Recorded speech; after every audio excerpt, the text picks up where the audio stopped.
really thought that they were pretty much set for the rest of England.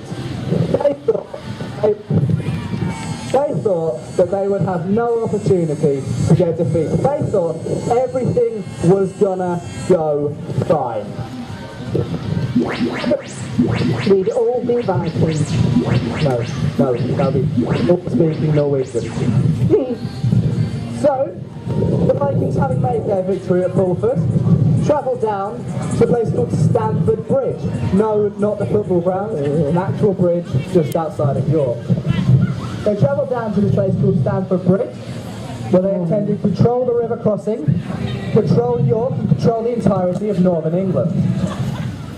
The problem was, the Saxons had a second army, under the control of the famed and great and noble leader Harold Godwinson, a truly brilliant man. Under the control of Harold Godwinson, a brilliant man. He was a crook. Rightful King of England.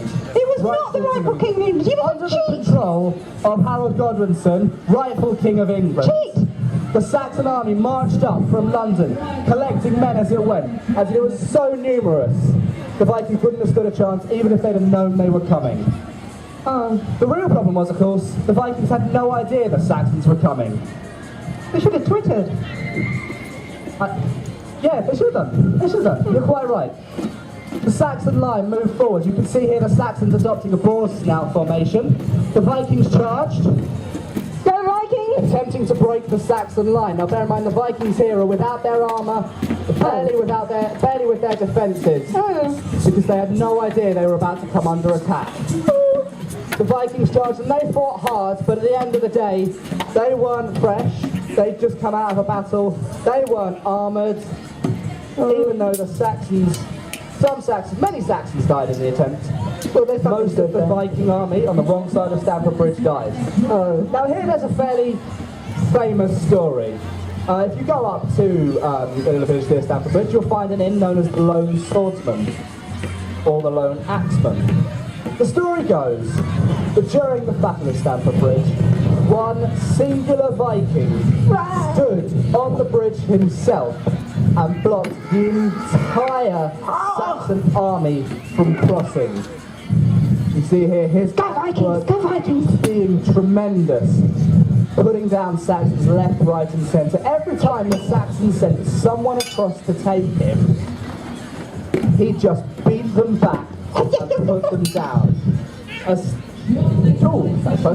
astounding axe work here, as he comes in and just ends Saxon. Ow, ow, oh that's gonna hurt. Saxon after Saxon. He may have abandoned his axe. He was definitely an incredible. Oh, yeah! Brilliant! Go Vikings! Viking! The Saxons set forward a champion, intending to face the fierce Viking in single combat and decide the fate of England. The two men wielding their giant weapons. Okay! The two men wielding their rapidly decreasing weapons fought for hours and hours on end, battling one another as hard as they could, until neither man could go any longer. But the Vikings didn't realise that the Saxons had a very, very clever ruse. I told you they were sneaky. Clever. Sneaky. We're defending the right of England. As the Viking defended himself and thought himself brilliant, a sneaky Saxon stuck up behind him. I think sneaky the Saxons. vicious monster. Yeah, sometimes you've got to be sneaky to defend what's just. Harold Godwinson was the just King of England.